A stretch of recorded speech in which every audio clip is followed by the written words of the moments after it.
Dahil New Year ngayon, magluluto ako ng bihon na may kanton. Ayan, ang aking sahog dyan ay kunting baboy at manok, part ng picture.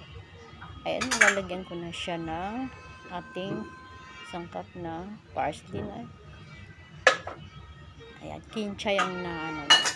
At saka sibuyas. Ayan, ang pinaka-last kong topping. Halu-haluin lang yan. Sabi nga, ang pansit, panghabang buhay. Kaya, Happy New Year sa ating lahat, and long life, and good health. Kumain tayo ng pansit para humaba pa ang ating buhay at malakas. Okay guys, ito ready na. Pwede na nating ilafang-lafang ito.